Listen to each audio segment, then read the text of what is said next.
fiddin wa 'allimna at-ta'wil. Apa? Ulangi. Allahumma faqihna fiddin wa 'allimna at-ta'wil. Nah, itu doa kita. Kalau bunda punya anak, catat ini. Kalau bunda punya anak, anaknya laki-laki, maka dirubah kalimatnya dengan hu atau hi.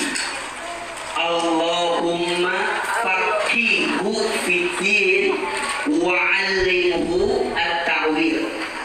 Ulangi ya. Kalau anak kita laki-laki, agar belajar dia cepat tempel, cepat ngerti, cepat paham. Agilman sekali, mudah sekali. Allahumma faqihhu fiddin wa 'allimhu at-ta'wil. Kalau anak bunda perempuan dirubah dengan ha. Allahumma faqihha fiddin wa 'allimha at-ta'wil. Jelas? Jadi kalau laki-laki hu, kalau perempuan ha, kalau untuk pribadi ya, ni. Kan tadi kami nah, buat pribadi Allahumma faqihni fiddin wa 'allimni at-ta'wil. Itu ilmu nempel. Karena mohon maaf, yang bikin kita pintar itu guru atau Allah? Yang bikin kita paham itu guru atau Allah? Maka mohon maaf bunda sayang, sehebat apapun guru itu menyampaikan, jika Allah tak melembutkan hati orang yang mendengarkan, maka kadang-kadang ilmu itu masuk telinga kiri, keluar bening keluar, kadang-kadang gak masuk-masuk. Maka kita minta sama Allah. Yang melembutkan hati kita siapa? Allah. Yang menggenggam hati kita siapa? Allah. Yang mengatur urusan kita siapa? Allah.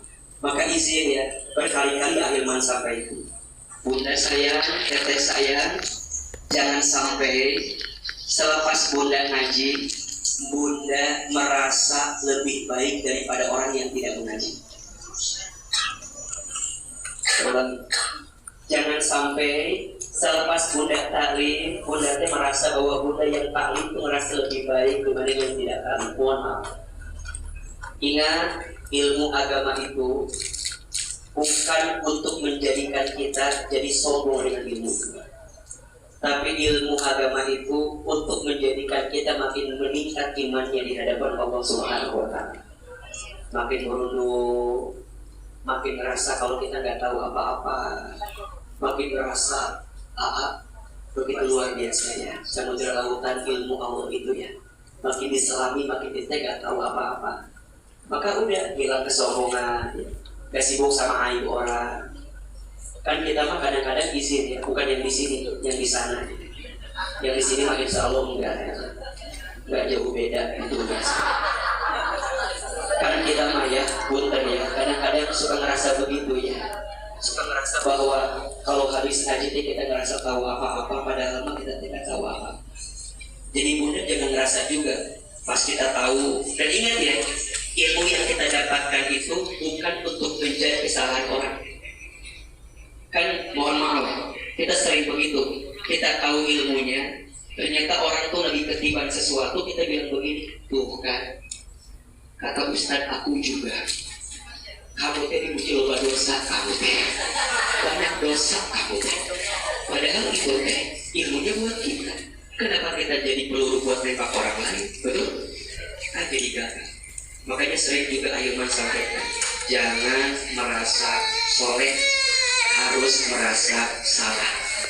Karena merasa soleh itu salah, merasa salah itu soleh. Status hari Sabtu. Jangan merasa soleh harus merasa salah, karena merasa soleh itu salah dan merasa salah itu salah. Ulangi jadi keras ya. Jangan merasa soleh harus merasa salah, karena merasa soleh itu salah, tapi merasa salah itu jadi sepulang dari sini udah jangan merasa soleh, jangan ngobrol sama temennya, besti apa kita mah alhamdulillah kita mah ngaji ya, masya Allah, insya Allah kita mah ahli surga ya. Kita ilmu juga menambah ya, menambah baik ya. Udah deh jangan merasa begitu. Terus lihat orang yang gak ngaji, pasti dia mah gak ngaji.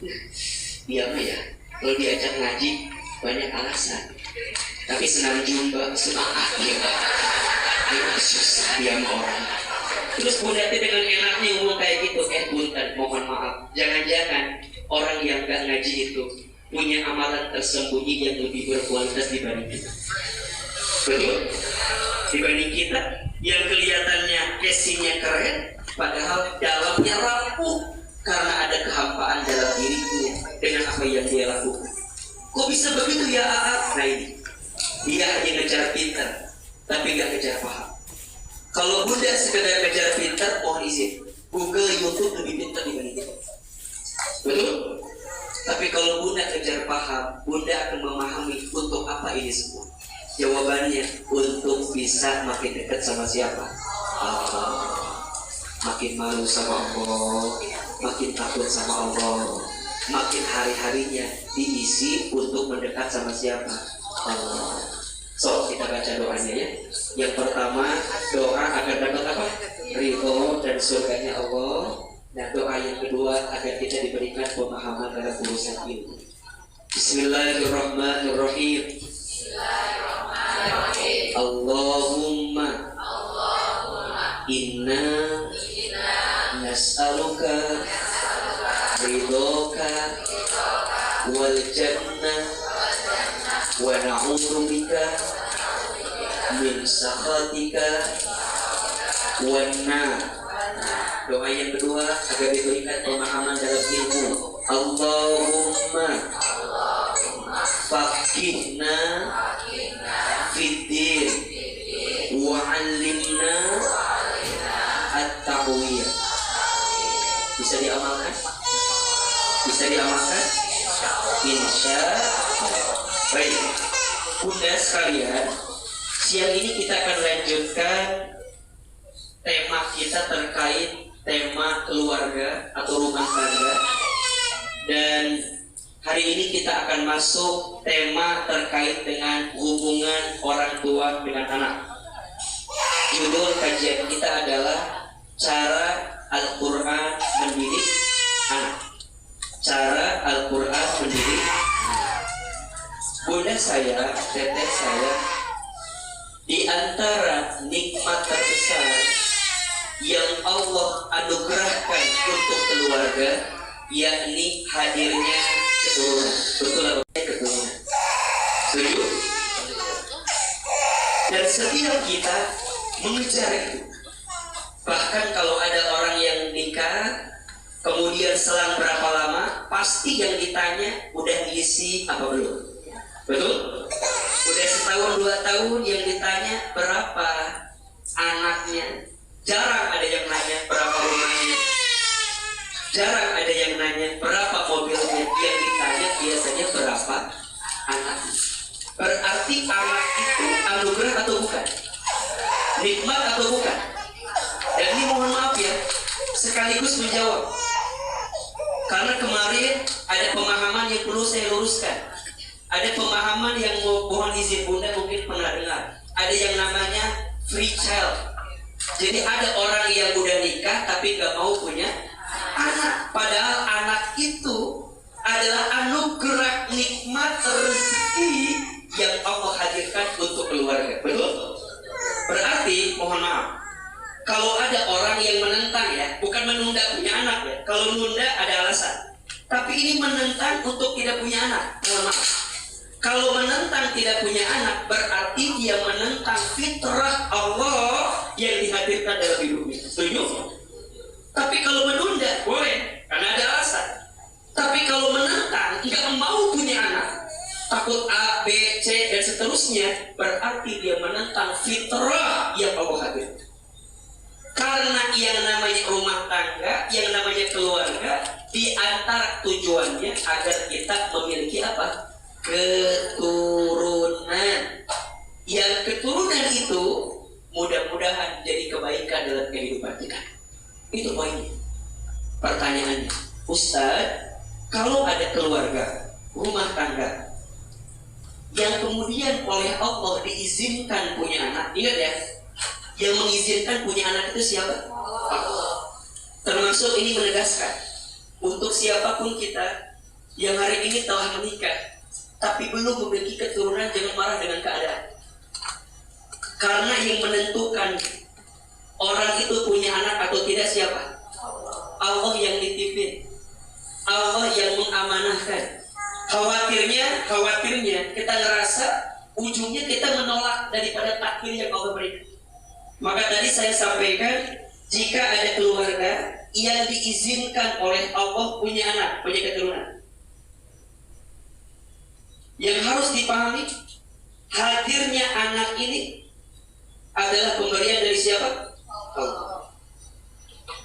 Maka dalam rumus keluarga di surat Ar-Rum ayat 21 yang Ahilman sampaikan, pernah Ahilman sampaikan di beberapa pertemuan awal, di antara tujuan pernikahan itu, wa min ayatihi an khalaqalakum min anfusikum azwajan litaskunu ilaiha. Wa min ayatihi, dan di antara tanda-tanda kekuasaan Allah. Berarti yang menentukan jodoh kita, yang mengantarkan pasangan kita, itu siapa?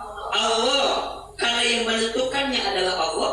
Jika keluarga ini ingin mendapatkan kebaikan dalam hidupnya, maka jangan pernah jauh hubungannya dengan siapa? Ini rumus. Jadi kalau rumah tangga, keluarga ingin mendapatkan kebaikan dalam hidup, karena keluarga ini hadir ditakdirkan oleh Allah, maka rumusnya jangan pernah jauh dari Allah. Karena tujuannya itu. Makanya sekarang coba Bunda Teteh cek, apakah keluarga kita kebersamaannya selama ini makin mendekatkan kita dengan Allah atau malah jauh? Kalau sudah mendekatkan kita dengan Allah, pegang erat-erat, jaga baik-baik. Tapi jika belum, ayo kita masih ada waktu untuk memperbaiki hubungan kita dengan Allah melalui pasangan kita. Termasuk kalau Bunda diizinkan oleh Allah punya anak, pertanyaannya adalah, apakah anak kita kehadirannya menjadikan kita makin dekat dengan Allah atau jauh dari Allah? Termasuk lebih dalamnya, apakah anak kita selama ini sudah kita bimbing untuk bisa makin dekat dengan Allah atau tidak? Ini yang akan kita pelajari. Bagaimana Al-Quran mendidik anak? Seperti apa prosesnya? Bagaimana caranya? Insya Allah selama 8 jam ke depan kita akan bahas pembahasannya.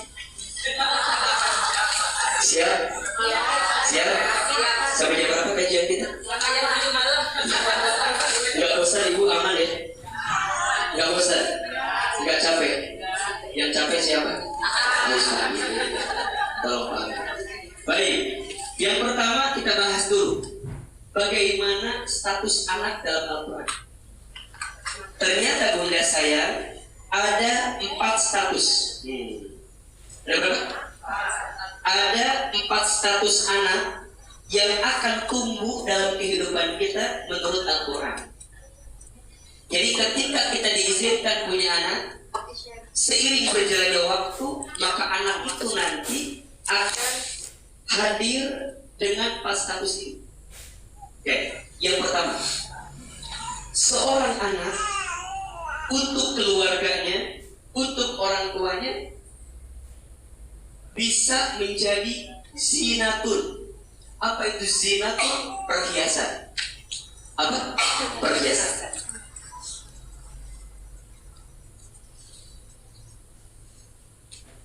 Keterangannya ada di Al-Quran surat Al-Kahfi ayat 46. Surat 4. Ya, surat Al-Kahfi ayat 46. Coba dibuka.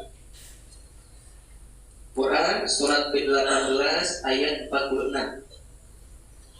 Seorang anak bagi orang tuanya, bagi keluarganya, bisa menjadi apa? Perhiasan, zinatun. Keterangannya di surat apa? Al-Kahfi ayat 46. Silakan. Yang bawa Al-Quran boleh dibuka Al-Qurannya. Yang bawa handphone, yang ada aplikasi Al-Quran, silakan dibuka aplikasi Al-Quran. Ya.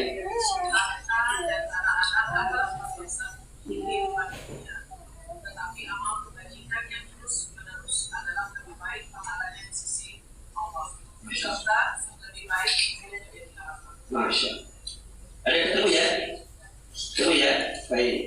A'udzubillahi minasyaitonirrajim. Bunda perhatikan dengan iman, hayati betul kalimat ini. Allah sampaikan, al-malu wal banuna zinatul hayatid dunya. Sesungguhnya harta dan anak-anak adalah perhiasan kehidupan dunia. Ya. Tapi tidak sampai di situ. Allah teruskan, wal baqiyatus shalihatu khairun inda rabbika thawaban wa khairun amala. Tetapi amal kebaikan yang terus menerus adalah lebih baik pahalanya di sisi Tuhanmu, serta lebih baik untuk menjadi harapan. Poinnya, bunda sayang, teteh sayang, anak kita jadi perhiasan. Saya mau tanya, bunda kalau punya perhiasan senang atau tidak? Bangga atau tidak? Bunda kalau kemana-mana antara pakai perhiasan dengan tidak pakai perhiasan sama atau beda? Rasa-rasanya lebih senang dan lebih ngerasa pede kalau kita pakai perhiasan, betul? Nah, anak kita itu jadi perhiasan buat kita. Bunda masih ingat ya, ketika anak-anak bunda izin yang sudah diberikan anak ini kan izin, semua sudah punya anak insya Allah. Ada yang belum? Baik. Insya Allah ya. Akhirnya harus disclaimer juga biar jelas ya. Juga udah punya anak. Khawatirnya si Abil punya anak apa belum? Ngomongin anak udah punya anak apa belum? Takutnya beda persepsi. Anak saya 3 bukan. Dari istri ya 1 ya. Ini kakek gitu ya. Istri saya 3 1 anaknya 3 ini Haris. Ini punya tadi. Anak saya perempuan 3-3-nya. Iya, anak pertama 9 tahun, anak kedua 5 tahun, anak ketiga 2 tahun. Makanya saya di rumah paling ganteng sendiri. Maka Bunda jangan kaget ya, kalau kalimat saya, ceramah saya, suara saya mungkin lebih nyaman didengar oleh perempuan. Mungkin ya. Karena di rumah perempuan semua. Dan saya cukup mengerti perasaan perempuan. Karena saya hidup di tengah perempuan gitu ya. 4 kayak berarti istri saya, anak saya yang pertama, kedua, dan ketiga. Dan itu luar biasa karakternya. Anak yang pertama istri ya, wajahnya mirip istri saya, kelakuannya mirip saya.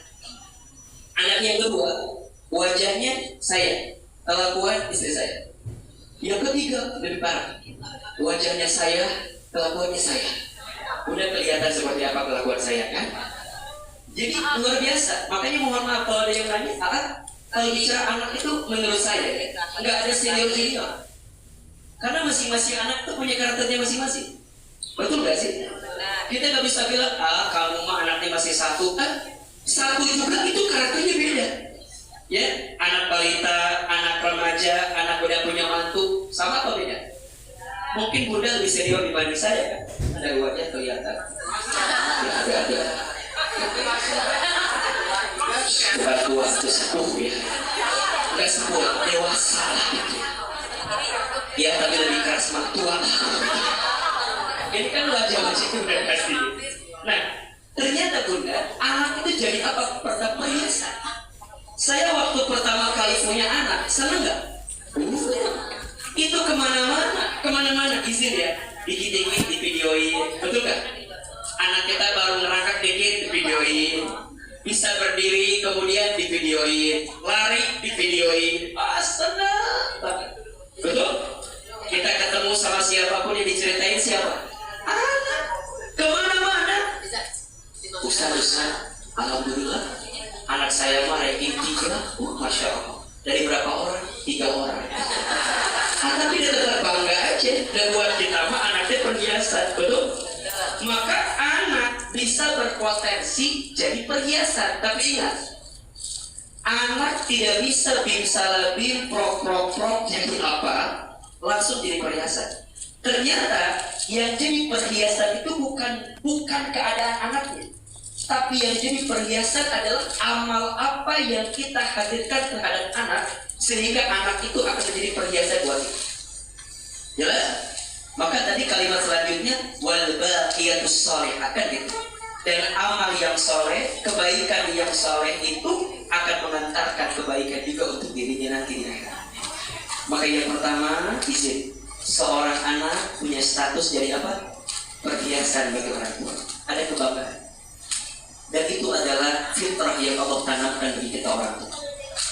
Yang kedua, seorang anak untuk keluarganya bisa menjadi qurrata a'yun, penyejuk hati, penyejuk mata. Apa? Penyejuk hati dan mata. Keterangannya di surat Al-Furqan. Al-Furqan teh surat 25 kalau tidak salah. Surat ke betul 25 ayat ke 74.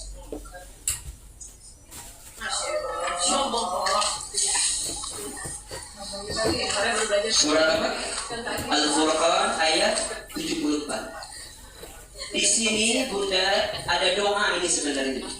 Itu adalah doanya Nabi Ibrahim alaihissalam yang senantiasa dibacakan agar beliau memiliki keluarga yang qurrata a'yun.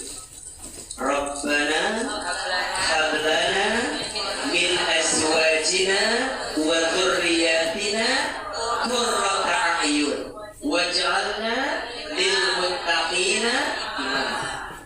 Pertanyaannya, Bunda sering baca doa itu apa enggak? Ini doa agar anak cucu keturunan kita insya Allah menjadi qurrata a'yun. Apa itu qurrata a'yun? Penyejuk hati, penyejuk mata. Bunda, izin punya masalah dengan suami. Biasanya yang mendamaikan siapa? Anak. Betul? Bunda di luar rumah capek. Ketika pulang ke rumah melihat anak, berubahnya itu ada perasaan yang beda gitu. Ya, akhirnya waktu dulu luar biasa. Saya kan dulu sebelum jadi dosen sekarang, dulu saya kerja di banking. Saya dulu di perbankan gitu. Ya cukup lama lah, 4 tahun setengah gitu. Di salah satu bank syariah pertama di Indonesia, warna ungu. Kalau saya sebutin Bang Muhammad, ini disebutin gitu Bang Muhammad. Dulu AA di sana, ya. Nah selesai 4 tahun setengah baru kita S2, S3, kemudian ya sekarang jadi dosen yang mengajar seperti ini. Dulu capek lelah. Yang saya rasakan, setelah apapun pekerjaan saya, ketika pulang ke rumah itu bisa langsung tenang ketika melihat siapa? Anak. Maka ibu jangan cemburu. Kalau suami pulang, yang ditanya siapa? Anak. Kan kadang begitu kan? Mana si kakak gitu ya, mana teteh kalau kita udah punya anak 1, 2 kan? Dicari gitu. Dan itu menenangkan. Setelah apapun, kalau buat anak jadi galau. Bunda akan punya alasan terus bersama dengan pasangan ketika melihat siapa? Anak. Qurrata a'yun. Yang lelah, hilang lelahnya. Yang capek, hilang capeknya. Yang pusing, hilang pusingnya. Ketika anak menjadi qurrata a'yun. Kalau anak dari qurrata a'yun, lihat ujungnya. Waj'alna lil muttaqina imama. Ya Allah, bukan hanya anakku jadi penyejuk hati, penyejuk mata, tapi bagaimana caranya jadikan di antara anak-anak kami itu menjadi pemimpin bagi orang yang bertakwa. Maka ini setiap bunda saya, teteh saya harus punya visi agar anak menjadi pemimpin. Itu anjuran Islam. Maka bunda harus doain anak kita dengan kalimat-kalimat yang positif, agar kemudian anak itu tumbuh dengan visi yang lebih baik dari. Karena bagaimanapun, ingat, di antara Harta yang mustajab jadi dongak itu adalah ucapannya ibu kepada anak. Terus, maka seorang anak yang kedua berpotensi menjadi penyejuk hati, penyejuk mata. Namanya apa? Qurratu a'yun. Ini mohon maaf. Yang ketiga dan yang keempat, kita berlindung kepada Allah. Mudah-mudahan anak-anak kita tidak masuk kategori yang ketiga dan keempat. Walaupun ini mungkin terjadi dalam hidup. Apa yang ketiga, Ustaz? Yang ketiga, anak itu bisa menjadi fitnah bagi orang tua. Jadi apa? Fitnah.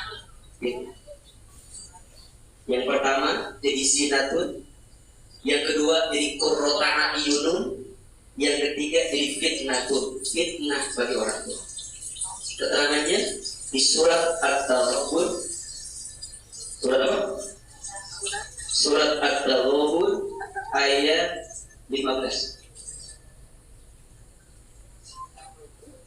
At-Taghabun itu surat keberapa? Coba dicek.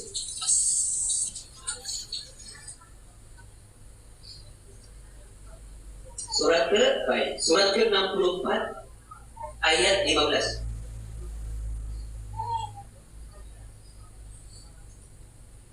Bismillahirrahmanirrahim. Perhatikan dengan iman bunda, hayati kalimat ini, ayat-ayat ini. Allah sampaikan, innama amwalukum wa auladukum fitnah. Sesungguhnya hartamu dan anak-anakmu bisa menjadi cobaan bagimu. Tapi lihat ujungnya. Wallahu indahu ajrun azim. Dan di sisi Allah lah pahala yang besar. Istri bunda saya, ada yang pernah diuji dengan anak-anak? Ada yang merasa anak jadi ujian berat bagi hidup itu? Pasti ada. Kalau bunda menemukan keadaan itu, perhatikan ujung ayatnya. Wallahu indahu ajrun azim. Di sisi Allah sedang disiapkan pahala yang besar.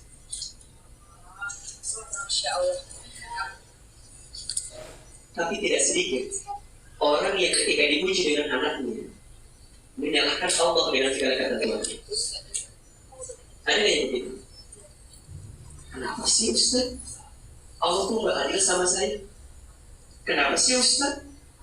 Padahal saya tuh udah mendidik dia dengan begini, tapi kok begini ya Ustaz? Lupa. Yang menggenggam hati anak kita siapa? Allah. Yang menciptakannya siapa? Allah. Yang punya siapa? Allah. Bunda lebih banyak menuntut anak bunda sesuai maunya bunda. Bunda lupa